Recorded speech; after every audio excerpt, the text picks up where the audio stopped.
Welcome, everyone. Come on in. It's great to have you here.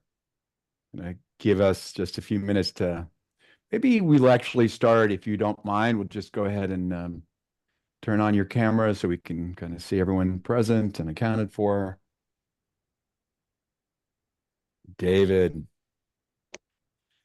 Kate, wonderful, wonderful. Simone. Okay. So, wow, this is material I'm excited to share with you. And I've never taught it in this format, try and compress something into 45 minutes that gives you an outline of the Yoga Taravali. But it gives us an opportunity to meet, discuss practice, perhaps excite you about this content that I'll be teaching over the next few months, but also just to any way that I can excite you about practice and continue to feed you um, practicing and studying, then it's accomplished its aims. So let me just kind of change my view so I have a better view of everybody. Okay, excellent. Okay, wonderful to have you here. So you probably got, without my notes on it, I've written a few notes on it. The Rio was nice enough to send out this uh, kind of consolidation of what these practices are and the scripture. So if you have that around, it can be helpful, but you won't need it. It's all up to you. I'll talk briefly about the stages of practice. And right now, I'm just kind of stalling so everyone has a chance to get in and settled. What I'd like to do is actually start with a short practice. So I'm going to invite you to, if you want to keep your camera on, you can. I probably will turn mine off during this lead practice initially. And this will give us a chance to tune in and center ourselves, but really pose what I think is the most vital question, perhaps, that we can ask ourselves as it relates to beginning to open into what these teachings are about in this specific text. Again, if you're just coming in, welcome, and it's great to have you here. Okay, so if you would go ahead and sit tall, and we'll close our eyes, and I'll lead you just through a little bit of practice here. So, short meditation, okay?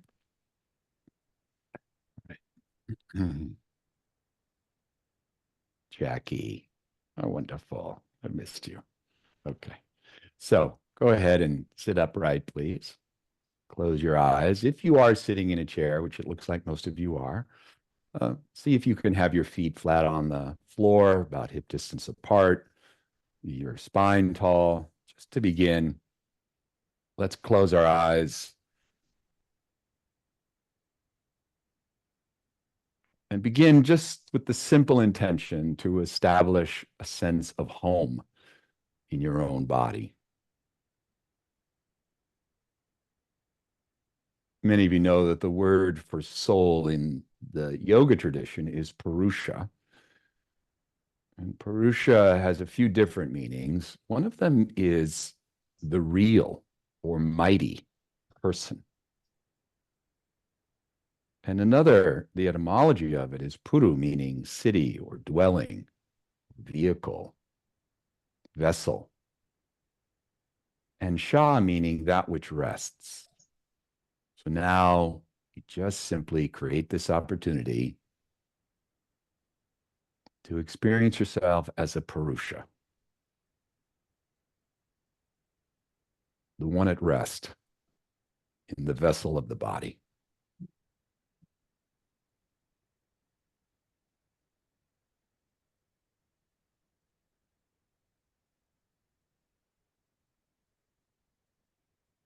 Now slowly begin to deepen your breath consciously.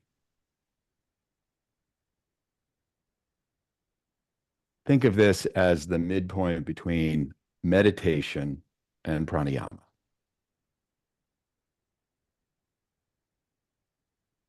Shape the breath consciously.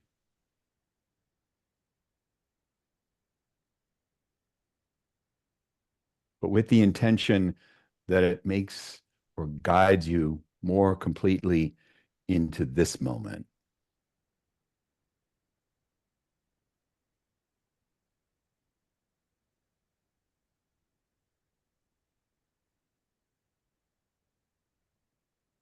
be attentive to the subtle, practically inaudible current of the breath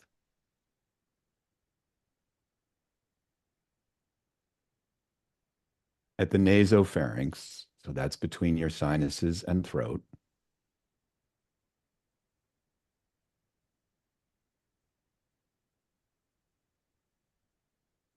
Seeing it or feeling it, sensing it as a wave, a ripple.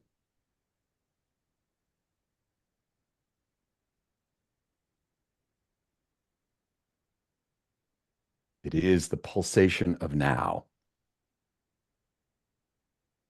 of the higher self, spreading or expanding into the mind and into the body. Just one more minute.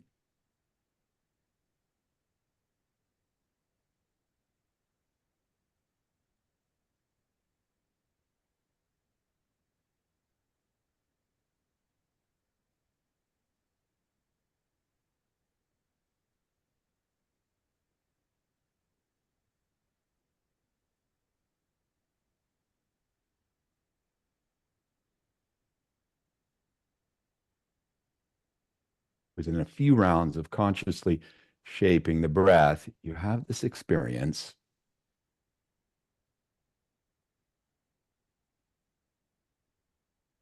that there is an innate source of peace,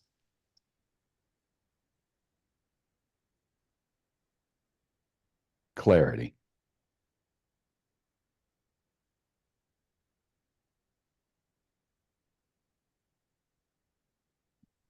Okay, just one more complete round and then allow your breath to settle.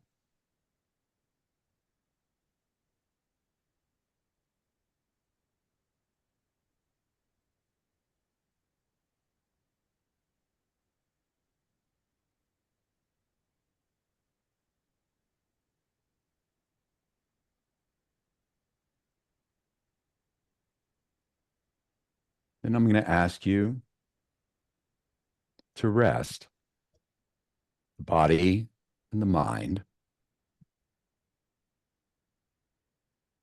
and become conscious of a seat or a source of innate joy, irrespective of what's happening outside of us, our circumstances, our conditions, even the state of our body or the world. And listen, feel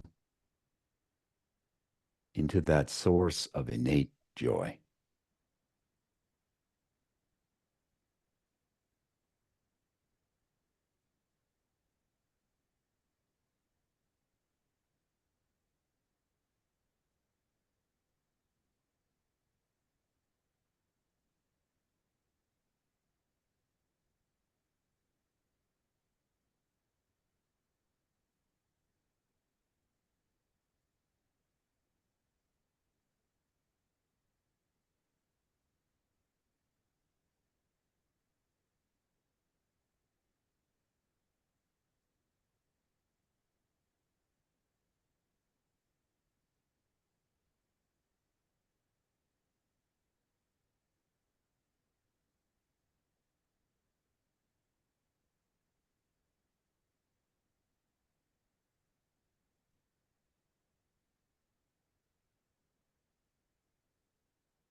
Perhaps the most profound of all teachings is this idea, this assertion, this revelation that upon returning to our essence,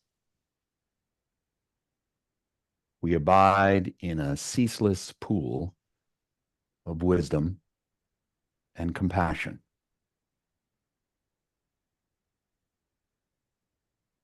This is wisdom that is the light of all the teachings, the source, the spark of being fully aware.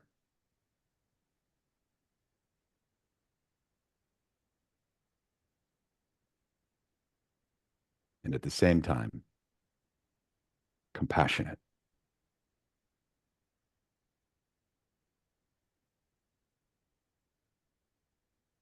Now, resting in that presence of compassion and wisdom, I'm going to ask you to pose to your heart, to your wisdom source, a simple question. Question is, why do I practice?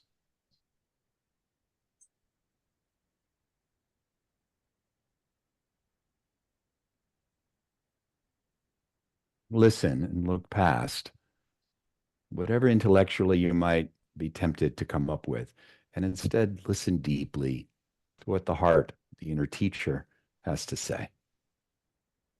Why practice?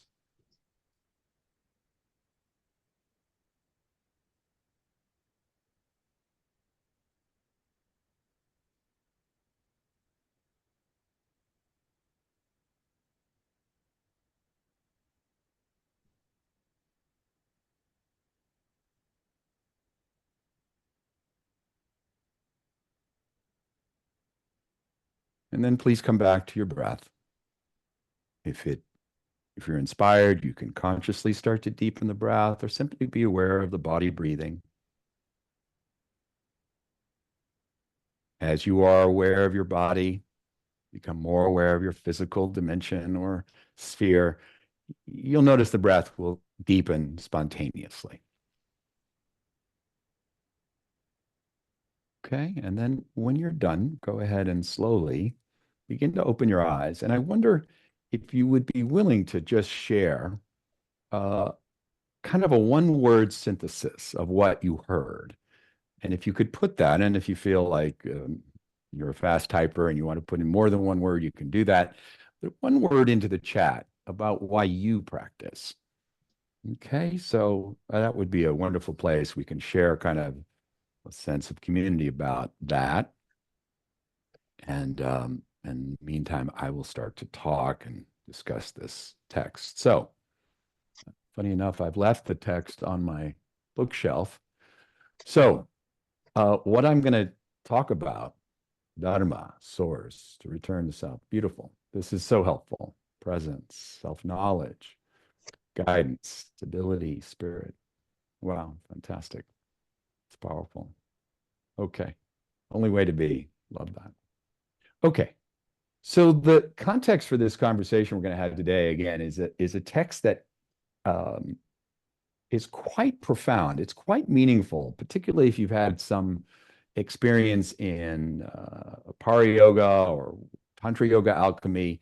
If you've studied Tantric Hatha, if you've studied with me, this text is really quite relevant. So I'm going to try and speak to the relevancy of it, a little bit of the history of it, and then start to define its territory. Why it's meaningful is because of when it was written and by whom it was written and the particular bridge that it serves as it relates to the teachings. But in perhaps the most practical way that this text is meaningful has to do with the fact that some of our most favorite modalities are in this scripture. Now, to be clear, some of you know the Yoga Sutras. It's 196 sutras, or what could be called slokas. This text only has 29. Super efficient. Some of you know that if you start deepening your appreciation or your study of the Yoga Sutras, it's deeply analytical and contemplative, and there's lots of kind of information, stuff to reflect about the nature of perception and mind, etc. Almost like limitlessly so. You know, there are some translations of the Yoga Sutras, Panajis on the mode of doing this, but this has been done before, where it's actually 4 separate books. Each book is hundreds and hundreds of pages on those 196 sutras.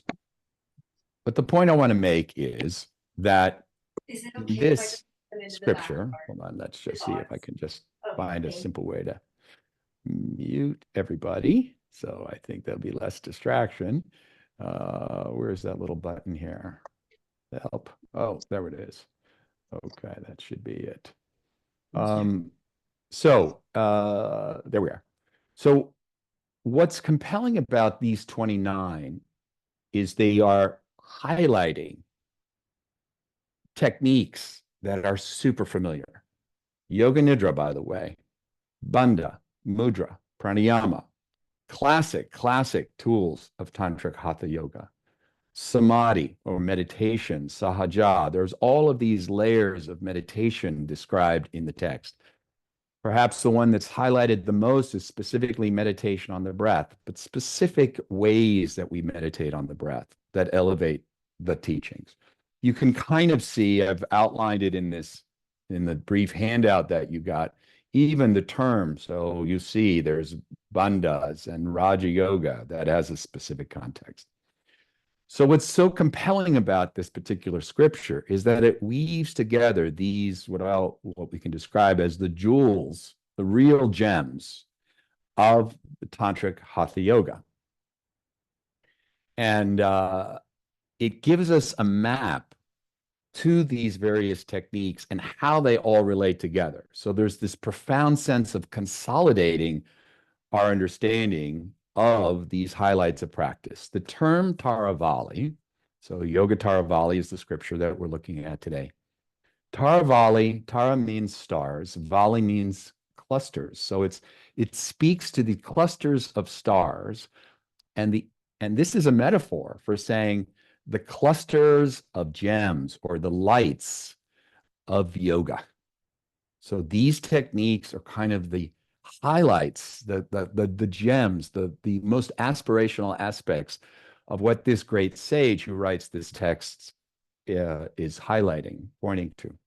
So who is this sage? The sage is someone who's quite famous, perhaps the most renowned sage in the history of India, Adi Shankara, who was a living being, walked the planet. And in fact, he is the founder of Vedanta, the Advaita Vedanta, non-dualism. He also happens to be the founder of the Swami order, of which there are 10 in India. If you're familiar with Swamis, they wear orange. They are all, in effect, disciples of Shankara. Shankara was, as I mentioned, the founder of Vedanta. And why that's compelling is because this text, time-wise, is somewhere between the yoga tradition, highly dualistic text, and the tantric practices that would come just a couple centuries later, that would begin to unfold and reveal to us these techniques that he's already highlighting, bandhas and mudras, etc. And what would ultimately come in the latter stage is the Shiva Sutras. So Shankara somehow, he's most known for Advaita Vedanta, which a lot of people unfortunately think is all summarized in simply asking the question, who am I? And what we have here is Shankara highlighting Hatha yoga practices, pranayama and asana and mudra and meditation. So that's number one. That's the first thing I want us to understand, is that he's taking the great practices of yoga. Ultimately, we could call it the culminating in samadhi and absorption in non-dual awareness. He now brings his understanding of non-dual awareness, which is kind of he set the bar for really deciphering what reality is in a way that allows us to ultimately enter into the experience of it. And yet, he's also providing the tools that we can utilize to get to that place, including Yoga Nidra, as I said, including the bandhas, including pranayama, super tangible methodology. Okay, so before we're done, I'm going to highlight one of those methods, and we're going to do that in a closing practice together. My sense is I don't want to take too much of your time today. I want to excite you about this text, perhaps inspire you to study it, explore it with me in some of the versions, some of the ways, some of those venues. I'll be teaching it in the next rest of this year. I think four different places I'll be teaching it. So let's take a look at these explanations, if you will, I'm just going to go on the sheet that we sent out to you just to briefly kind of look at these 29 and how they break out. So the first thing, not surprisingly, pretty much common to all of these texts, all of these sacred scriptures, is the recognition of the value, the significance of teacher. But then he quickly pivots. And if you'll see, I say the wheel of samsara. So what he quickly pivots to is the rationale for practice. I asked you to put those things here, your ideas of why you practiced, into the chat. What he's talking about is that the techniques that will unfold, that he will reveal, that he'll share, that he highlights as the gems, the jewels of yoga practice, he says they are for one, fundamentally one purpose. And that is the end of the cycle of repetitive experience. In other words, we are all bound until we reach a higher level of consciousness, awareness. We're all bound to suffering. This is not unlike the Buddha who precedes him by, I think, let's see now, how many centuries is that? 8 or 9 centuries. That we are bound to suffer. But what he says is the concept of samsara, the tendency that we have to experience repetitive suffering. In other words, in simple practical language, maybe you've heard me talk about this before, and certainly there's a lot of work that I've shared with you that addresses this. The idea that we actually repeat our mistakes, we repeat our lessons. What he's suggesting is that cycle of samsara, where we find ourselves back in the same place, learning the same lesson, that through these practices can be resolved. Furthermore, he adds to this the death of illusion. So those are two separate ideas.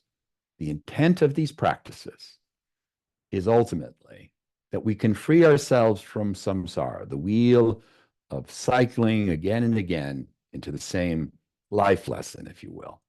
And furthermore, that the basis of it, the very basis of it, which is Maya or illusion, can also be resolved through these methods.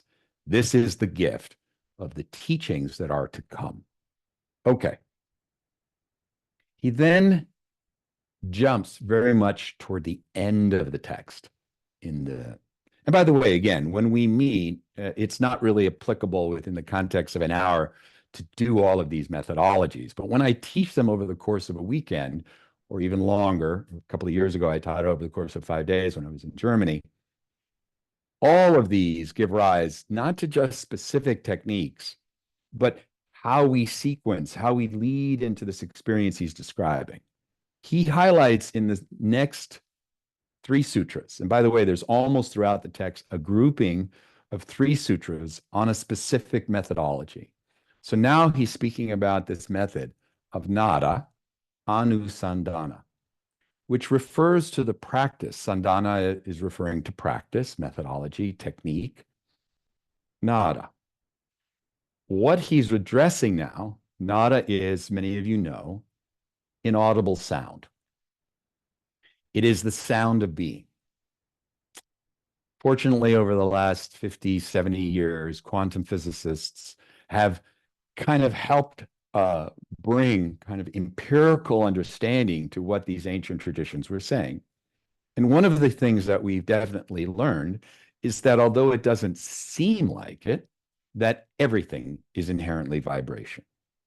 And so one of the techniques that he's now highlighting at the very beginning of the text suggests, and he praises this as being perhaps superior to all other forms of yoga, specifically samadhi yoga, meditation, is this meditation on the sound, on inaudible sound. And many of you are very familiar with this. We talk about it as the anahatanada, the sound that rises from the heart, that is the very expression of being. So he, in a way, is setting up what the culmination of this practice is, which is being able to hear one's own heart, that one can enter the cave of the heart and rest in be absorbed into the sound of one's own essence. Now, why this is significant? Again, I want to just step back, 30,000-foot view. You've got a method, if you will, what sounds like you're meditating on something in order to achieve something. Very much kind of sounds like yoga, right? Yoga is not a non-dual tradition. Yoga is a dualistic tradition that says, I'm going to do something that's going to have a spontaneous effect on me, that's going to take me to a better place. That's called dualism. I'm here. I want to get there. I'm going to do something to take me there. And that's very practical.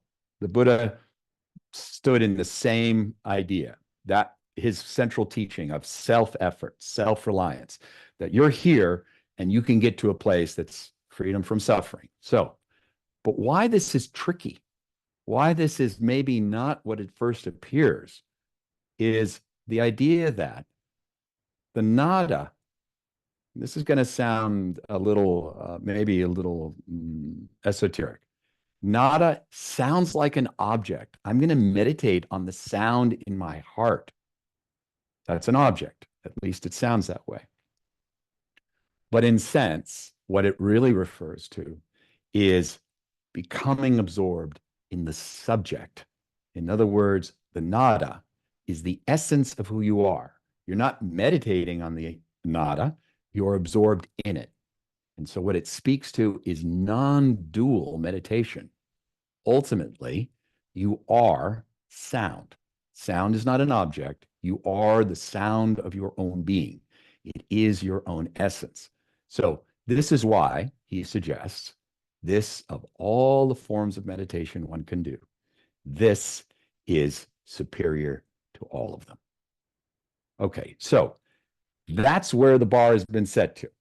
And now the methodologies that will come are intended to get us there, and then ultimately even beyond that. Okay. Is this at all interesting? I hope this is, I'm not just talking and this is not landing. My hope is that this is landing. Okay. Again, how do you get to that sound in the heart? It's great to identify it. It's meaningful to talk about it. It perhaps sparks our interest.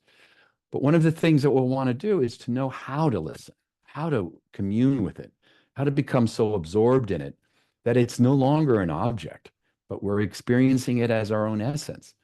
Remember, Shankara is he's the sage. He's the one, the seer of non-dual reality.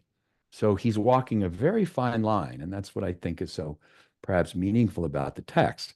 Again, tantric practice. Now, 5 through 8, that's a friend of ours. All of us that practice, I think if you practice with me, sooner or later you've done, sooner or later, if you haven't already, you will do bandhas.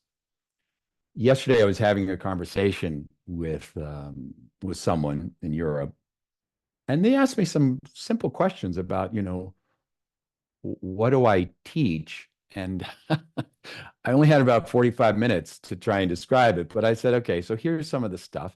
And then I tried, and she's a relatively new teacher. And so I tried to kind of paint a picture of what Tantra Yoga was and these various spokes of the wheel of Tantra. And so what I said is, okay, so here's from the view of Tantra, this is the way we see yoga, asana practice. That asana has a distinct intention, different from bandha and different from mudra. And many of you know these terms, asana, bandha, mudra, pranayama, right? Fundamentally, asana, from the tantric and traditional view, is a method to remove, dissolve, reduce, you can use any of those terms, the obstacles to energy flow. Again, I'm using my words as carefully as I can today. The intention of asana, distinct from bandha, distinct from pranayama and mudra, is to remove the obstacles to the flow of prana. Bandha, on the other hand, and pranayama are ways to either expand energy flow or collect it. The first technique is kind of, I'll say it, clearing the pipes, the 72,000 pipes through which energy is moving. This is why, by the way, so many people, when yoga started becoming popular, it became popular because people felt better when they left a yoga class for the most part than they did when they walked in. And it's simple why it worked. You didn't have to change your belief system. You didn't have to subscribe to anything particular. Most yoga classes didn't teach meditation. They didn't teach bandhas. They didn't teach high-end theory. Maybe there was some mention of chakras or maybe not. The reality is most people felt different, and we feel different after most yoga classes, asana classes, maybe a better way of phrasing it, because at the end of the practice, there is more energy flowing through us more efficiently than there was before the practice. By the way, less so if you don't do shavasana. If you just do the poses and don't do shavasana, it'll have diminishing energetic impact. But now what the next stage of, he's now describing. The next stage is the conscious action of collecting the energy. If energy is flowing through you more efficiently as a result of asana, now it's a matter of collecting that energy. And then we will move to the latter practices, mudra, kriya, which he also identifies as techniques that help to direct that energy. So why don't we see higher reality? Why isn't our mind more transparent? Part of it has to do with this kind of, we'll say that there is more energy in places. Probably maybe there's more energy stuck in the lower half of your torso than there is energy moving through it. And when we transition, specifically outlined in the Tantric tradition, when you move energy toward the central channel, not correct to say your spine, third eye center, heart center, or perhaps even navel center, when energy enters into those locations, again, central channel, third eye center, heart center, navel center, the quality of our perception changes. Instead of being preoccupied with the world, now awareness begins to expand and we touch base with a deeper part of ourselves. So sutras or slokas 5 through 8 are really high-end tantric hatha practices. When I say high-end, it just means super purposeful and intentional. And our focus is less on our body and more on changing and shaping our life force. And then he's really helped us prepare the ground.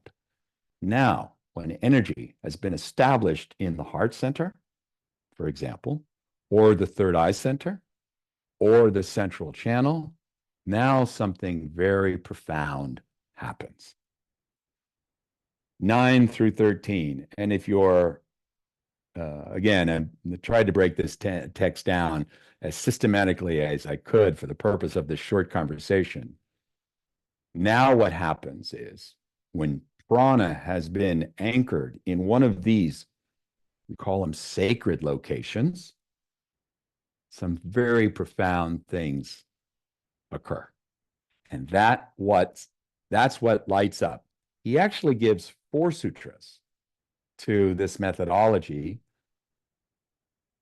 It is a bit of a methodology, but it's also a state, and I'll explain that in a minute, of Kevala Kumbhaka, more than any other technique in the whole of the scripture. And by the way, if you're paying attention, we're already about a third through the scripture in terms of methodology that he's highlighting. Kevala Kumbhaka is the one that he devotes more slokas to than any other technique. So what is Kevala Kumbhaka? Many of you know it. If you don't know it by name, you've practiced it probably. So what this tells us is that if I follow my breath, we all know that the more you become conscious of the breath, the more the breath will slow down. It automatically begins to right itself. the state of increasing autonomy, where you're becoming more established in the part of you that is at rest, also the part of you that is aware. As you become more established in that, which, again, we're going to promote the likelihood of, we're going to lean in that direction through mastering our energy, which comes in the previous sutras, as I already described. Then what happens is there's this possibility of Kevala Kumbhaka. So many of you know the word. Kumbhaka means, it actually just refers to the suspension of the breath. By the way, it can be after inhale, after exhale. The word Kumbhaka is neither, it doesn't designate either one. It can be after inhale, after exhale. Bahir Kumbhaka, right? Antar Kumbhaka. Antar Kumbhaka is when you're in retention. Bahir Kumbhaka, which means external, it means that you're in a state where you're in the suspension, the point after exhale. But now what it suggests is that, and I'll speak to Kevala in a moment, is that there's this possibility that the breath stands still when you become autonomous. When you become coherent, you're now established in yourself. This takes the whole notion of asana, the concept of being simultaneously deeply relaxed and stable, and it sends it out in a more expansive way so that it touches the mind, the psyche, our emotions. We're now at this elevated state of stillness and steadiness and ease.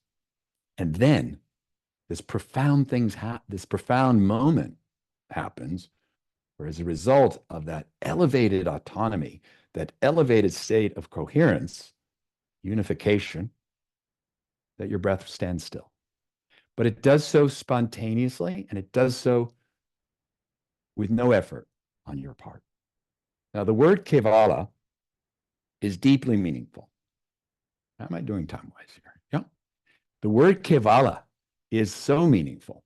Some of you know that the Yoga Sutra is divided in 4 chapters. Well, the culminating chapter is called Kevalyapada. It's the same root. What does it mean? Well, on the one hand, Kevala or Kevalya refers to the idea of liberation, freedom. But the etymology of it is perhaps even more telling. What it suggests is the meaning of the word is alone. Now, most of us, perhaps most of us, have an association to alone as not so positive, right? Well, what this teaching is referring to is a different concept. It's not the emotional sense of abandonment or struck out on your own or unable to find good company. What it's actually speaking to is the idea that you stand alone, independent of all of the coloring of mind and the legacy of your past. Your essence, the one that is always at rest, always at peace, is alone, meaning that it's unconditioned. The experience is that you are resting wholly, completely, untainted by anything related to past, conditioned awareness, any momentum whatsoever shaped by the world, shaped by previous experience. You now rest in the suspended state of complete integrity.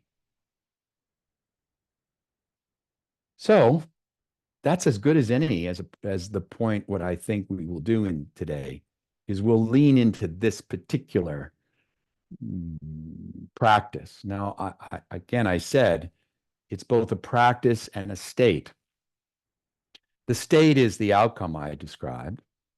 The practice is this, if you will, simply welcoming the pause between the breaths. You can't make it happen. It's either going to, and really what I would say is ultimately we do the methodology that leads us in that direction, but ultimately Kevala Kumbhaka descends as grace. It's not something that you can do. It's something that happens to us. We can lay the groundwork for it through breath and through other techniques. And again, we don't have the benefit for today to do asana that leads to it, but I will lead you through a practice that moves us toward it. So the other thing I just want to say at this point is we can divide the whole of this scripture into two parts. So one part is Bahiranga. So Bahir meaning the external limbs. I've given some description of the external limbs, asana, bandha, pranayama, many of the physical mudras that we can do. And now, though, we are stepping into, we're stepping into the internal practices. Antar, anga. Anga, most of you know, means limbs. So you know what, let me address your questions in just a moment. If you want to put them in as they happen, I'm not good at tracking questions and giving you a coherent conversation. So let me come back to them after I make my points, and I'm happy to answer them. Katie, I just did glance down and see yours. Right now, there isn't a plan. I've got some other plans in terms of online content, but I'll get around to it. And, at some point, I think, Ria, bless you for kind of answering some of these questions. I really appreciate it. So the very next time I'll do this is on the East Coast. I'll do it in Maryland, and then I'll do it in Dallas in next month. Both venues are next month. So now, I mean, just a few more notes, because why just have all of an intellectual conversation that I can't provide you experiences of? I think that has limited value. This will also be an opportunity. What I want to do is just create a little opportunity for some questions. Okay. So now, if we really take to heart this teaching on Kevala Kumbhaka, again, I made the case that of all of the technique he's described, Kevala Kumbhaka gets 4, and the bandhas get 3, Yoga Nidra gets 3. So by far, he's making the case that something extraordinary is in this process, in this Kevala Kumbhaka. He then speaks to when Kevala Kumbhaka happens, now Raja Yoga occurs. And he'll talk, he takes 3 slokas. So each of them has meaning as it relates to a particular practice. Again, remember, we're in the internal half, or the internal modalities, Raja Yoga. Raja Yoga is a term that many people will know from the Bhagavad Gita. It's described as one of the 4 yogas, and in that case, it's usually translated as the royal yoga. It's usually the yoga of will, or the yoga of meditation. However, in this context, it's quite different. Once again, and there's several references to this that appear in Tantric texts that come later. But in this context, it's not from the Raja of royal, but rather the Raja that comes from the same root as Rajatas. It's actually the same root as the word Pitta, or Rajas. And what it means is the yoga of light, of luminosity. Now, here again, he's actually going to lay out this particular thing as a milestone, in the same way Kevala Kumbhaka was a milestone, in the same way Nada Anusandana was a milestone. Raja Yoga is a milestone. What he's suggesting now is that in the state of Kevala Kumbhaka, remember, he's building on these things, slowly but surely taking us to the very end of practice, each one a shining gem or jewel. He's saying that we can now experience what I would offer is described in the Tibetan Buddhist teachings as ground luminosity. That at a certain level of experience, we see or perceive reality as being nothing other than light, sound, and light. Sound we covered in the very beginning, but now we're into Raja Yoga. Now, once again, it starts sounding like meditating on light is an object. That's not quite what this is suggesting. Once again, same thing. That the essence of you is vibration, nada, and it's light. And so what he's referring to is the absorption into light as one's own essence. Again, we can say this is a roadmap to non-duality. So part of my excitement about this text has to do with him navigating this indescribable convergence of where, let's say, dualistic practice. And again, I've already defined that. I'm here. I want to get to a better place. I'm going to do this methodology that gets me there. And at the same time, that's duality. At the same time, non-dual, which is just rest in the knowing of who and what you are. Become restive and fully absorbed into your own essence. What is that essence? That essence is light and sound. You know, I feel like time-wise, I don't want to take much more of your time with lecture content. I do want to give you an experience. Ultimately, then, I'll just outline the rest of these milestones, if you will. So beyond Raja Yoga, then what happens? Manomani, and this is a term that you might recognize. It's in the Tantric Hatha, it's in the Hatha Yoga Pradipika. In other texts, it refers to emptiness. So now, beyond even the state of absorption in inner light, inner sound, one is in the state of emptiness. And emptiness, another way of describing that, is the indescribable.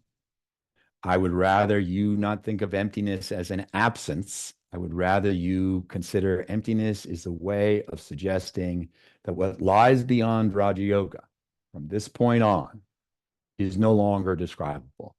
You will only come to understand it and know it if you are empty. Manomani. Once you get to light, the only way you get beyond light into what the culminating states are, Yoga Nidra. Now, Yoga Nidra, the state, or Nirvikalpa Samadhi. That's what the remaining sutras are all about. The only way you get there is now objectless awareness, which he then describes as the equivalent of Yoga Nidra, the equivalent of Nirvikalpa Samadhi. Okay, light text, right? Just another day at the beach. Not too deep or anything like that.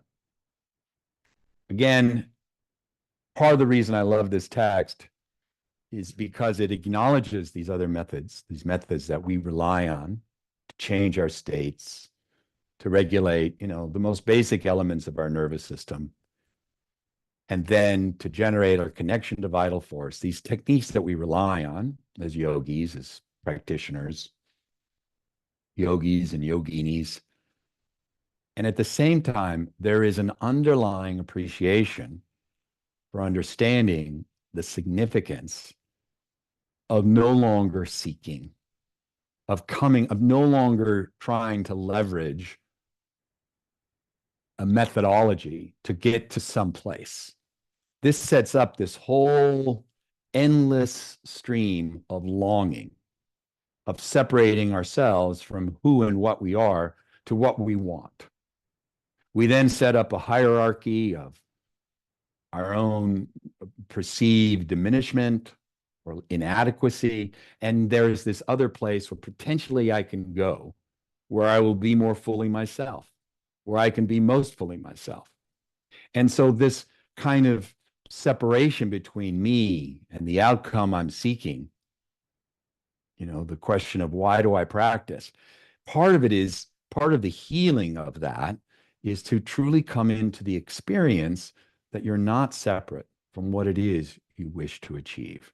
What you want to experience is ultimately found in objectlessness, not found in a teacher, not found in a method. It is inherently who you are. And if we can begin to cure that endemic, that thing that pervades our perception, which is there's me in a better place, there's me in a better version of myself. It may be true on one level, but on another level, it's not true at all. And this is the basis for the experience of non-dualism. So it's not the teacher. It's not the technique. It's not a particular pose. It's not a trip to India. It's not a million mantras. That's not where you will know yourself in your fullness. That's not the best of you. There is no blessing to be had while you still have this hierarchy of separation from who you really are. And that's what's so profound in this methodology. And it's very unique. I really know of no scripture that lays bare this possibility of including both. And it's really the last thing I want to offer, which is, and then I want to lead you into this practice.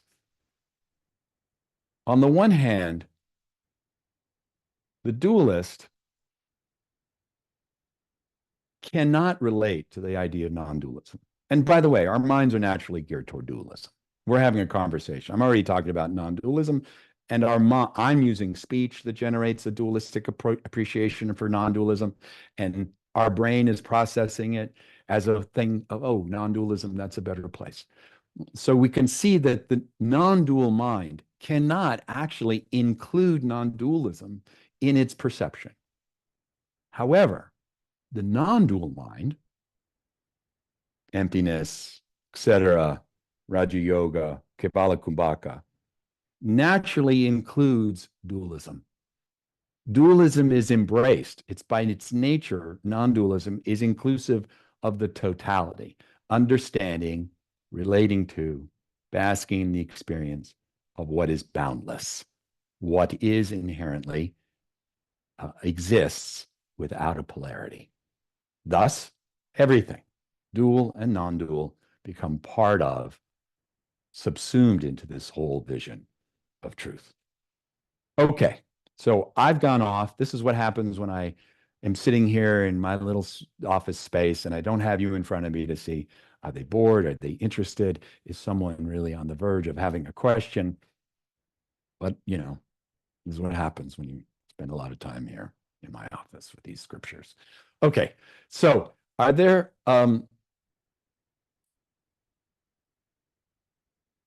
you know, yes, you know, there's again, the text is very short. There's only a couple, so you can get the PDF, which is a literal translation of the text. You can download it. So no big deal. Yoga Taravali. I think we can send out that PDF. It's not hard to find. It's just do a search for it, you'll find it. And then there's two scriptures, two books that are published that I know of that are commentaries on it. My favorite commentary is no longer in print.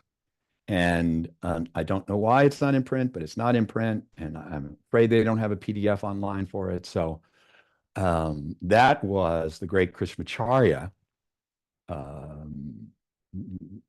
I guess I can explain who he was. Teacher of Iyengar, teacher of Pattabhi Jois, and teacher of his son Deskachar, as well as Indra Devi. Perhaps one of the most influential, probably the most influential yogi of the previous century.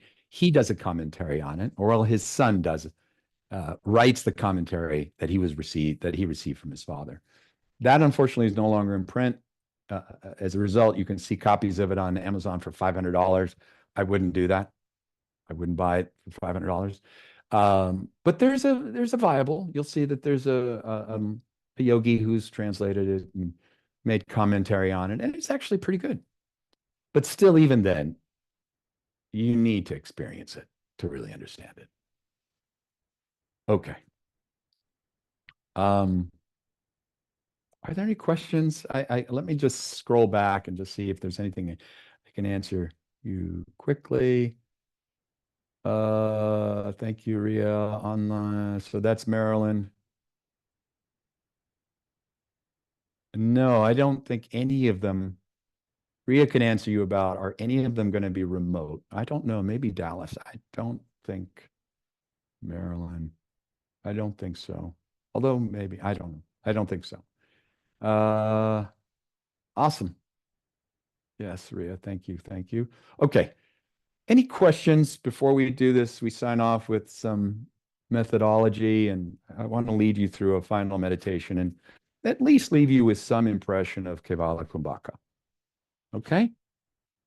Anyone want to offer or ask anything based on all that? Hmm. Okay. No. Jackie.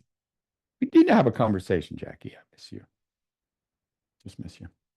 All right. Yogis, should we do close with the practice? Yeah, I'm game. Hey, Silke. Hey, you guys. Andre. Oh, how great, man. Wonderful. To see you there. Wonderful. Andre, does it still work? Did it make any sense? Okay. If my friend, the stage, says yes, then, then I'm in good shape. Okay. All right. So let's do a practice. All right.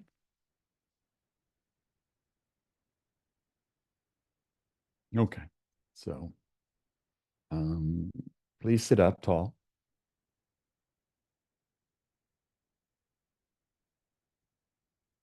Close your eyes when you're ready.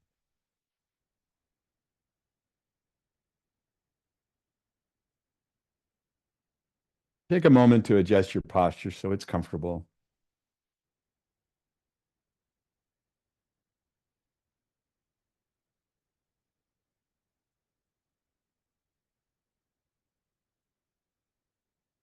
Take just a few moments to reflect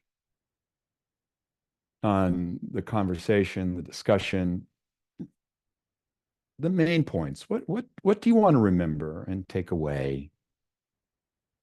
What can you hold on to that will be meaningful and helpful for you in your own journey, your practice?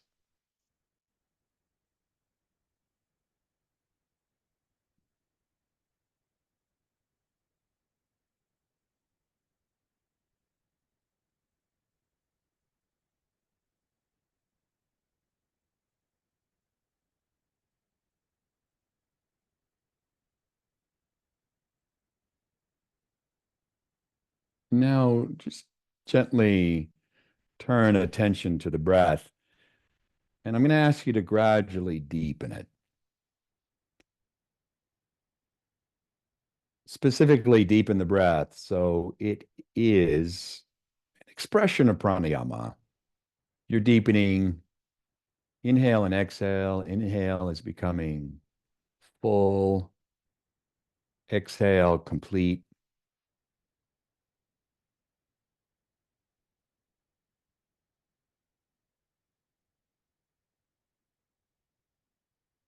And there is something to observe in your torso as it relates to the breath. How does the breath impact the spine, the space between the ribs?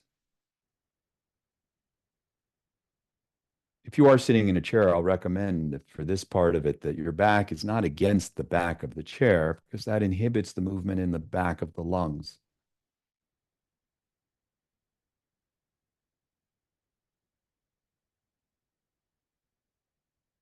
And as you continue to shape your breath consciously, noticing that as you breathe in, the spine grows taller.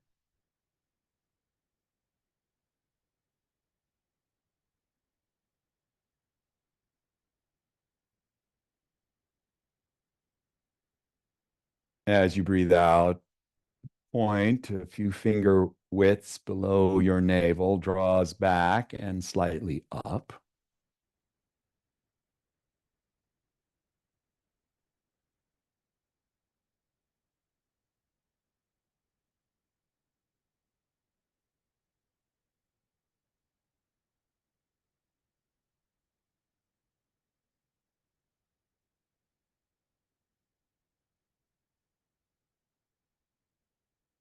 Two more rounds like that, please. This was all about building to your maximum inhale, maximum exhale.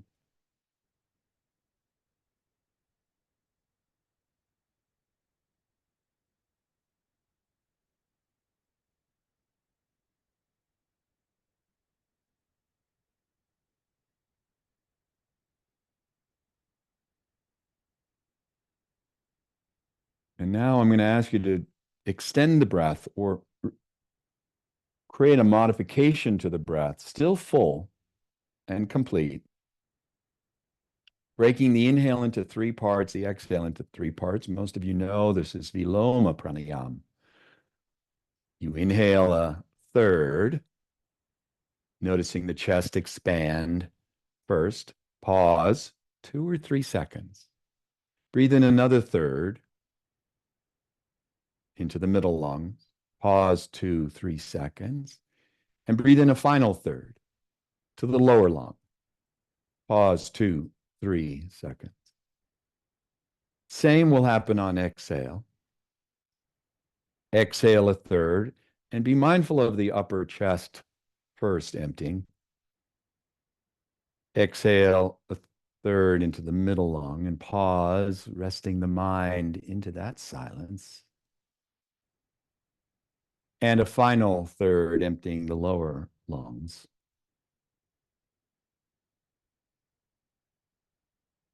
Pause.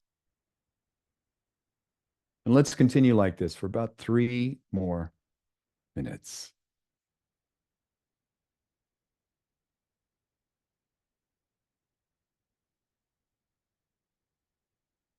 So this is voluntarily applying Kumbhaka. Brief, gentle, profoundly mindful. Each time you pause is an invitation to pause the mind and to rest awareness into the presence or intelligence, middle or upper or lower lungs.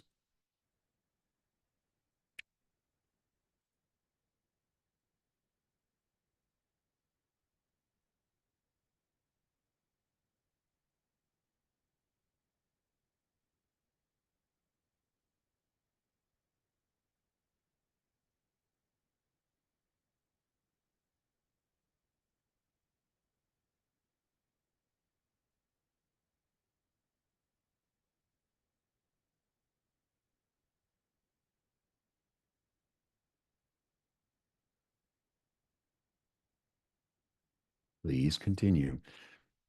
And for those of you who have not done a lot of pranayama or don't do it regularly,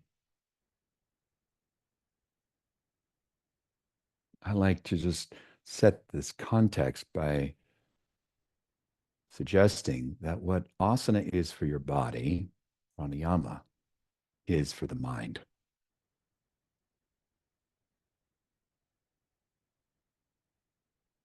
It's a deeper practice. It's going to be more challenging for most of us. So please complete 3 more rounds.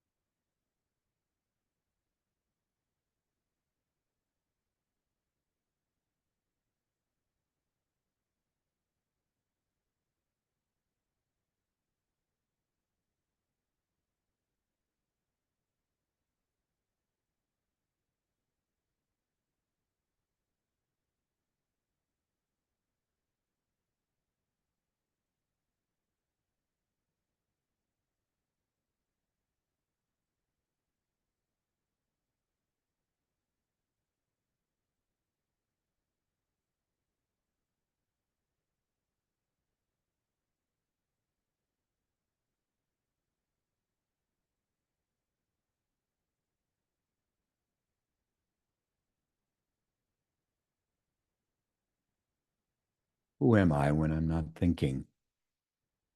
When the mind becomes still?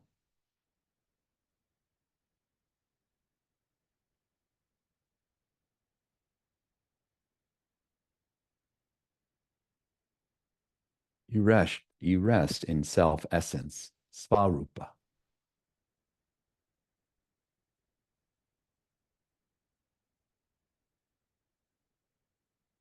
Upon completing the last of those 3 rounds, allow the breath to return to an effortless flow.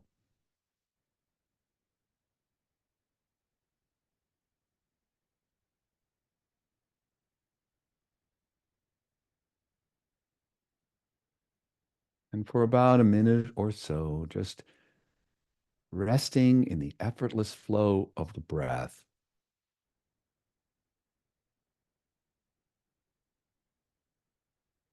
Surrendering all rushing, any restriction in the flow.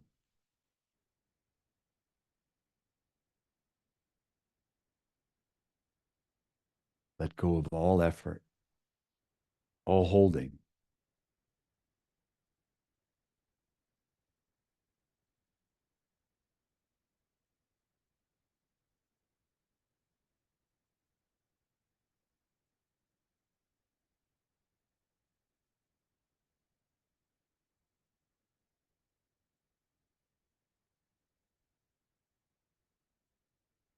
As the breath becomes quieter, you remember your innate wholeness. As you remember your innate wholeness, the breath becomes more quiet.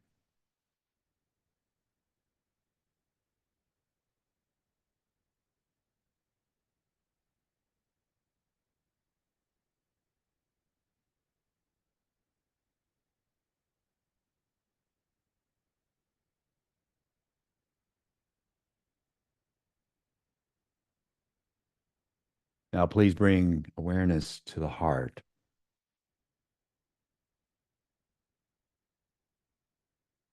And see or feel the heart center as a clear, cloudless sky.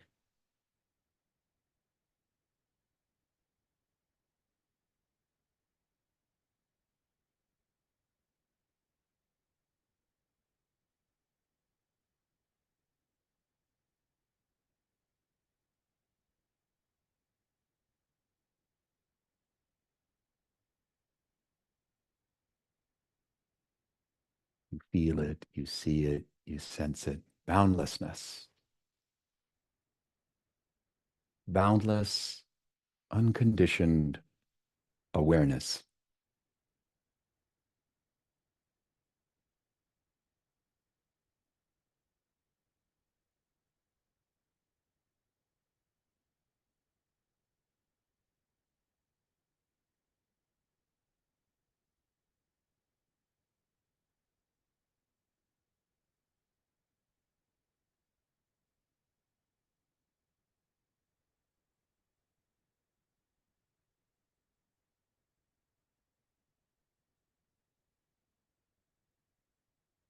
Now sense that that cloudless skylight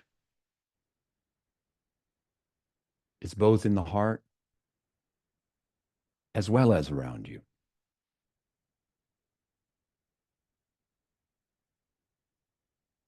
The body and the mind dissolve into the boundless, clear sky.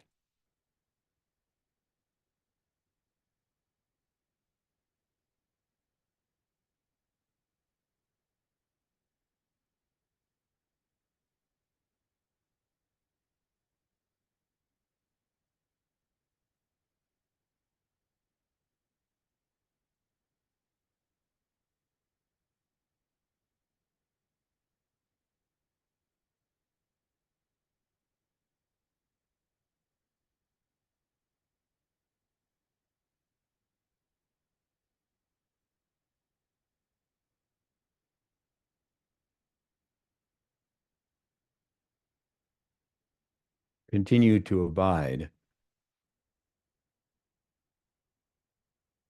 in boundlessness, sky blue. And now observe that with no effort on your part,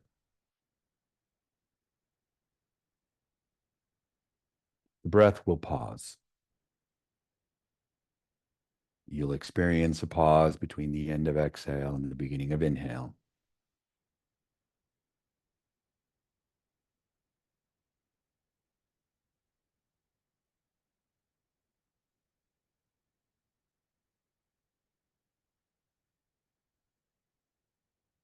And in that moment is the revelation of pure consciousness.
Please return to your breath. Before you move out of the meditation, take a moment to pause to create an opportunity to intentionally bridge the experience and these teachings to your life. What do you take away from today? What can you distill from it such that you can exercise greater discernment, wisdom, and love in your life?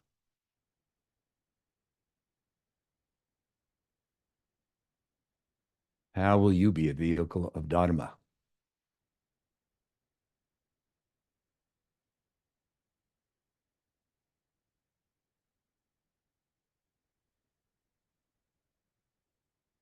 How will you fulfill the intention of this text, which is to end the cycle of samsara,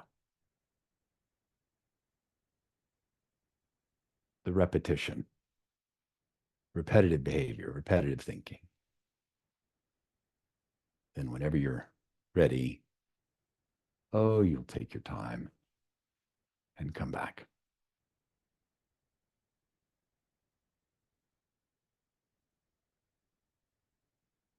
Okay, good.